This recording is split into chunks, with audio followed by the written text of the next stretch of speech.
মুতাফফিফিন। তাফিফ শব্দের অর্থ হলো কমানো, কম করা, সামান্য। তো এখন মাপে যারা কম দেয় তারা তো আপনাকে সামান্য কম দিতে পারবে। 1 কেজিতে যদি কম দেয় তো 100 গ্রাম কম দিতে পারবে।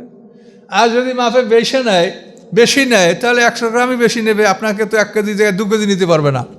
তাহলে এই যে কম আর বেশি দেওয়া, এই যে মাপে কম দেওয়া বেশি নেওয়া, এটা কিন্তু অল্প।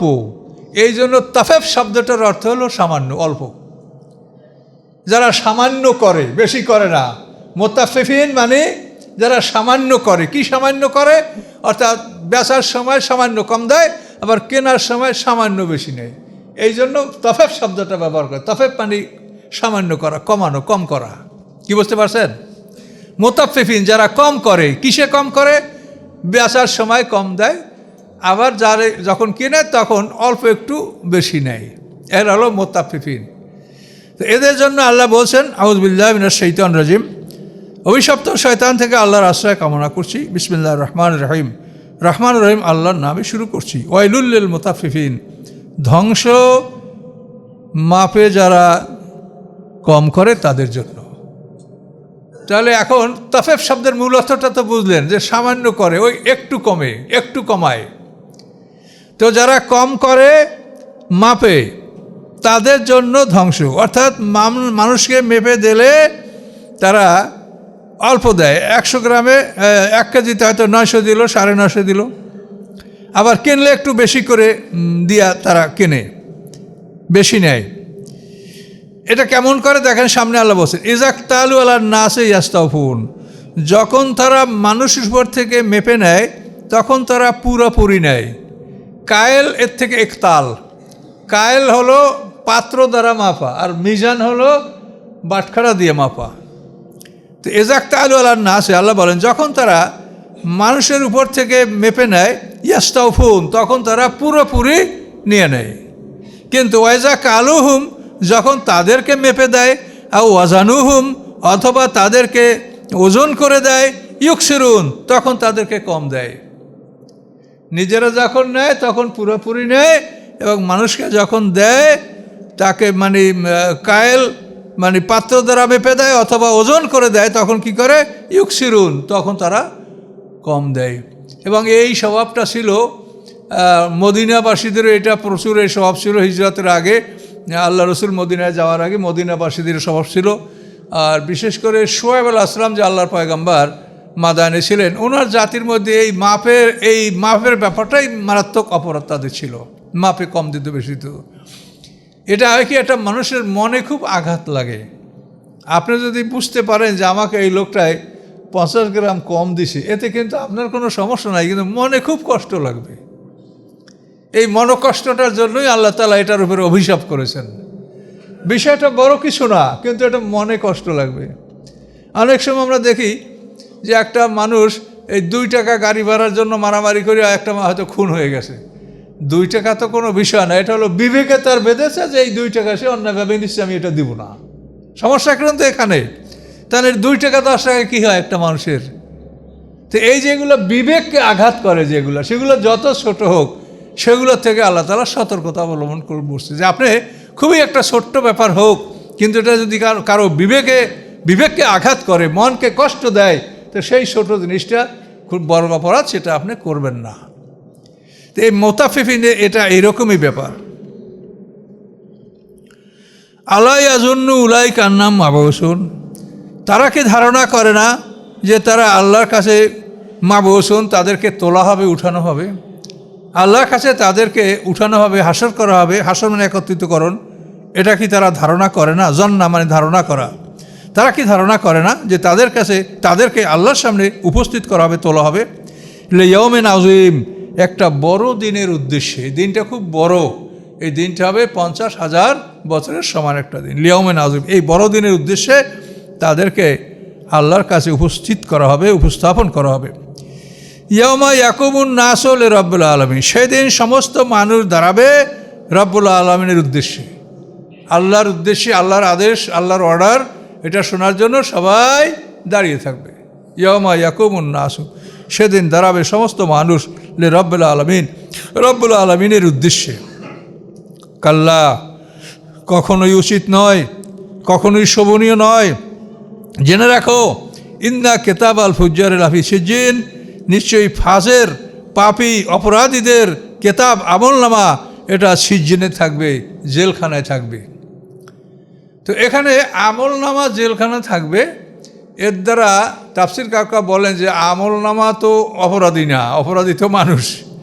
তো আমলনামা জেলখানায় থাকবে সে, অর্থাৎ তার আমলনামা থাকবে এবং সে অপরাধীর আত্মাও ওইখানে থাকবে, নফস এবং রুহু সেগুলো ওখানে থাকবে। আর দেহটা পৃথিবীর মাটিতে থাকবে। মৃত্যু মানে তো মানুষের একটা দেহকে ভাগ করে ফেলানো।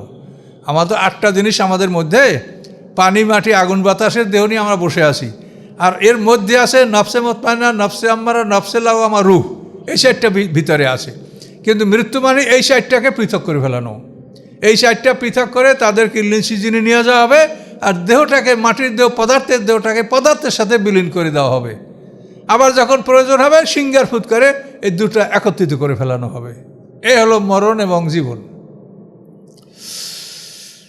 তো আল্লাহ বলেন, কাল্লা ইন্না কেতাব আল ফুজ্জার লাফি সিজ্জিন, কখনোই নয়, নিশ্চয়ই অপরাধীদের আমলনামা সিজ্জিনে।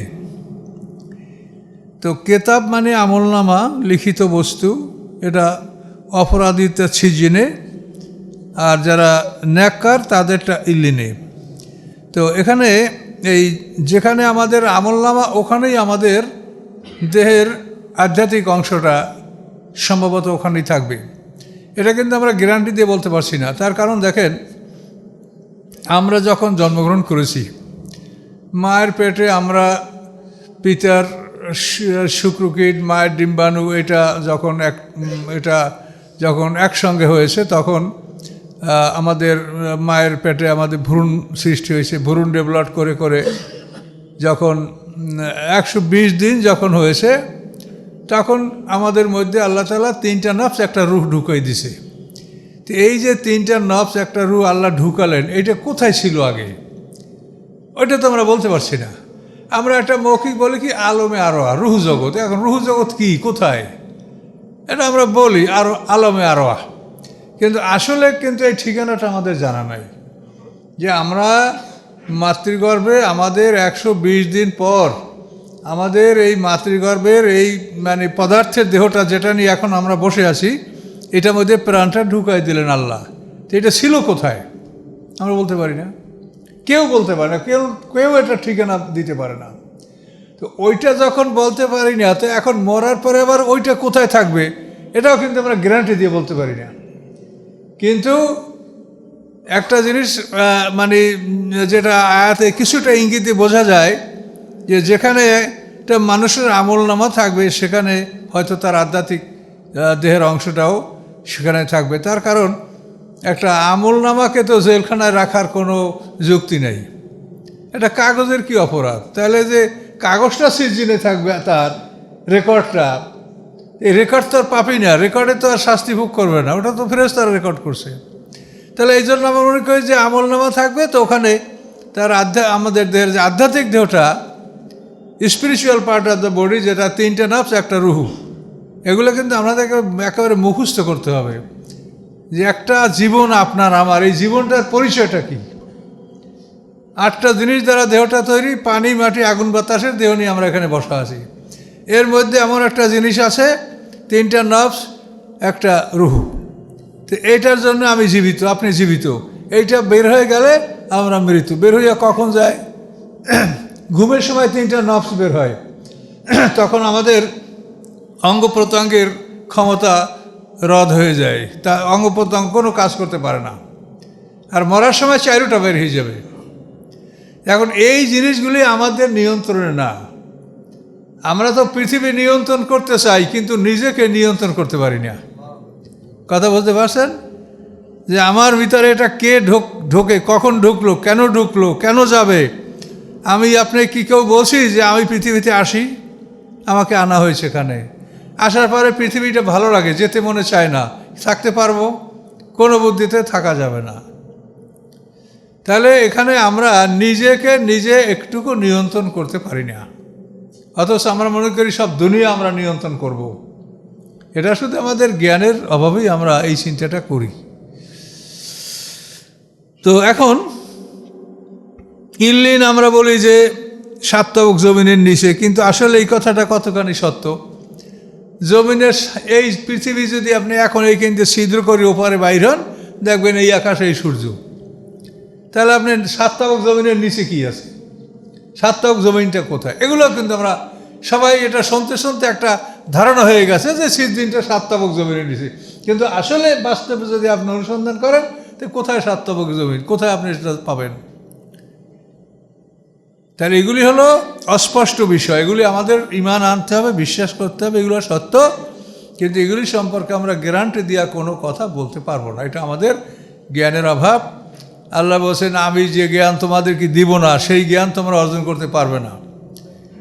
মানুষ দেখেন আজকে এই পৃথিবীতে মরণাস্ত্র এমনভাবে সৃষ্টি করতে পারছে, অথচ এই মানুষ একটা মশার ডানা বানাইতে পারে, যে মশাটার ডানা ভেঙে গেছে এটা বানাই দেখতো বিজ্ঞানীরা সারা পৃথিবী একত্রিত হইয়া। তা আল্লাহ যে বিষয়ে জ্ঞান দান করে নাই সে বিষয়ে আমাদের কোনো জ্ঞান নাই, যেটা আমাদেরকে ছাইড়ে দিছে সেটি আমরা অনেক দূর আগাতে পারি। তো যাই হোক, আমরা একটা বিশ্বাস আমাদের যে আমরা নেককার যারা হবে তাদের আমলনামা ইল্লিনে মানে উন্নত জায়গায় থাকবে, এবং যারা খারাপ কাজ করবে তাদের আমলনামা বা তাদের আধ্যাত্মিক দেহটা এটা একটা কারাগারে জেলখানায় থাকবে, কষ্টে থাকবে, খারাপ অবস্থায় থাকবে। সিজ্জিন মানেই কারাগার, জেলখানা, এবং সেখানে জেলখানার মধ্যে নানা স্তরে মানুষের শাস্তি হয়ে থাকে, বিচারের আগেও মানুষ সেখানে কষ্টে থাকে। তা আমরা হাসরের ময়দানে বিচার হবে তার আগে খারাপ মানুষগুলো কষ্টে থাকবে। দুনিয়ার নমুনা দেখেন, একটা মানুষ এখনও তার অর্ডার হয় নাই, সেন্টেন্স হয় নাই যে কী তার শাস্তিটা হবে, কিন্তু তারপরেও তো হাজতে সে কষ্টই করছে, কিন্তু বিচার তো হয়নি এখনও। তা আমাদের এরকম বিচার না হওয়া পর্যন্ত আমরা যদি খারাপ করি, আল্লাহ না করুক, তাহলে আমরা কষ্টে থাকবো, সিজনে থাকবো। এতটুকু আমরা এখান থেকে বুঝতে পারছি। ওমা আদরাকা মা সিজ্জিন, হে রাসূল কোন বস্তু আপনাকে জানাবে যে সিজ্জিনটা কি? কেমন করে জানবেন? জানা সম্ভব না। কিতাব মারকুম, এটা একটা সিলমোহর করা কিতাব, মানে এমন একটা সেক্রেটারিয়েট, এমন একটা দপ্তর যেটা কঠিনভাবে আটকানো, যে কোনোভাবে তার থেকে কিছু বেরো হতে পারবে না, যোগ হতে পারবে না। হ্যাঁ, আমলনামা তো ওই রকম জায়গায় আটকা, কিন্তু সেখানে কিন্তু আমরা যে মধ্যখানে যে দোয়া করি, দান খয়রাত করি, সেটা কিন্তু আল্লাহ ওখানে কীভাবে পৌঁছেই দেবেন সেটা আল্লাহর ব্যাপার, আল্লাহ জানেন। এটা কিন্তু পৌঁছবে, এটা আল্লাহ রসুল বলেছেন, হাদিসে আছে, এবং কোরআনেও এটা বলা, যেটা পিতামাতার জন্য দোয়া করা। তারপরে সম্পত্তি বন্টনের আয়াতে কি বলা হয়েছে? লা তাদরুনা আইহুম আকরাবুল আকুম নাফা। আল্লাহ বলেন, আমি সম্পত্তি একে এত জনকে তোমার সম্পত্তি দিলাম, কেন দিলাম? লা তাদরুনা, তোমরা জানো না, আইয়ুকুম আকরাবুল আকুম নাফা, যে তোমাদের কে উপকারের জন্য তোমার কাছে চলে আসবে। তাহলে দেখা যায় যে এই যে মৃত ব্যক্তির ওয়ারিশ, তারা তাদের উপকার করতে পারে, এটা কোরআনে এটা বলা হলো, আইহুম আকরাবুল আকুম নাফা, যে কে তোমাদের নিকটতম হবে উপকারের জন্য। তাহলে নিশ্চয়ই আমরা মুর্দাগানের উপকার করতে পারছি, এটা ঠিক কোরআন দ্বারা প্রমাণিত। কাজে এই জন্য এটা আমরা যদি এভাবে নিয়াত করি, তো সেইটা ফেরেশতারা আল্লাহর কাছে নিয়ে যাবে, এরপর আল্লাহর হুকুমে ফেরেশতারা ওটা ইচ্ছা করলে আমাদের পিতৃপুরুষ যারা আছে তাদের আমলনামায় তারা জমা করতে পারবেন। এটা কোরআন দ্বারা এটা বোঝা যাচ্ছে।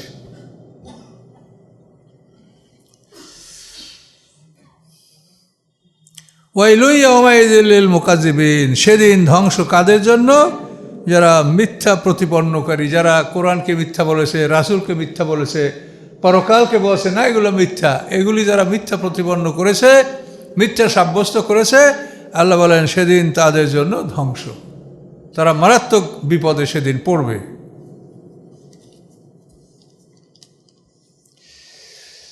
আল্লাযীনা ইউকাজ্জিবুনা বিদ্দীন, ধ্বংস কাদের জন্য?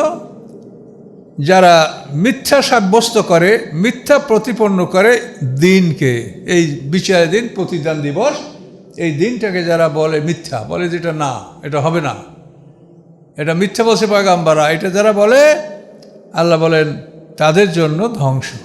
এই দিনটাকে কোনো রকম অস্বীকার করা যাবে না। অমায়ু কাযযুবু ইল্লা কুল্লু মুতাদিন আসিম, এবং মিথ্যা মনে করে না ওই দিনকে ব্যতীত কুল্লু মুতাদিন আসিম, সকল সীমা লঙ্ঘনকারী পাপী। সকল সীমা লঙ্ঘনকারী পাপী ব্যতীত কেউ ওই দিনটাকে অস্বীকার করে না। সবাই বলে যে দিনটা আছে। তার কারণ এটা নিজের জীবনটাই চিন্তা করে দেখে যে আমি কোথায় আছি, এই পৃথিবীটা কোথায়, আমার ঠিকানা কোথায়। এই পৃথিবীটা এত জোরে চলে, ঘন্টায় 43,200 মাইল বেগে এটা উড়ে বেড়াচ্ছে। তাহলে আমরা কোথায়, আমাদের ঠিকানাটা কোথায়? কোথায় ঠিকানা আমাদের? জাহাজের মধ্যে আছি, জাহাজ উড়ে বেড়াচ্ছে, কিন্তু ঠিকানাটা কোথায়? এগুলো তো চিন্তা করতে হবে যে আমাদের আসলে অবস্থাটা কি, আমাদের অবস্থানটা কোথায়। এই জন্য আল্লাহ বলেন সীমালঙ্ঘনকারী পাপী ছাড়া কেউ এই পরকালকে অস্বীকার করে না। তার কারণ পরকাল যদি না হয় তো সৃষ্টি ন্যায় বিচার পাবে না। আল্লাহ সৃষ্টি করছেন এই পৃথিবীকে এবং ন্যায় বিচার প্রতিষ্ঠা করার জন্য। এটা আল্লাহ বারবার বলছেন যে আকাশ পৃথিবী সৃষ্টি করেছি এখানে ন্যায়কে প্রতিষ্ঠা করার জন্য। কাজেই পরকাল যদি না থাকে তো ন্যায় প্রতিষ্ঠিত হবে না। যার ক্ষমতা আছে সে 100 বছর পর্যন্ত ক্ষমতা দিয়া সব কিছু মাইরিয়া পিটিয়া তছনছ করিয়া সে চলে গেল। এখন যদি পরকাল না থাকে তাহলে তো সেই জিতে গেল। কে? তাহলে এটা সৃষ্টির উপর কি ন্যায় বিচার হলো?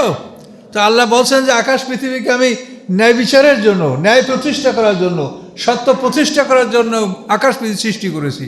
তাহলে যদি পরকাল না থাকে তাহলে ন্যায় প্রতিষ্ঠিত হতে পারে না। যার শক্তি আছে সে শক্তি দিয়ে 100 বছর পর্যন্ত জুলুম করে অত্যাচার করিয়া পৃথিবী তছনছ করে চেঙ্গিস খার মতো কোটি কোটি মানুষ মাইরে আসে চলে গেল। এখন যদি পরকাল না থাকে তাহলে এই যে লোকগুলা চেঙ্গিস খান মানুষকে বড় ড্যাগে পানি গরম করে এর মধ্যে মানুষ ফেলাই দিয়েছে, এভাবেও সে মারছে। এই চেঙ্গিস খা হালাকু খানের বংশ যারা বাগদাদ ধ্বংস করছে, মুসলমানদেরকে যারা ধ্বংস করছে, মুসলমানদের আব্বাসী খেলাফত 524 বছর পর্যন্ত ছিল। এরপরে 1258 খ্রিস্টাব্দে হালাকু খানের হাতে বাগদাদ ধ্বংস হয়েছে।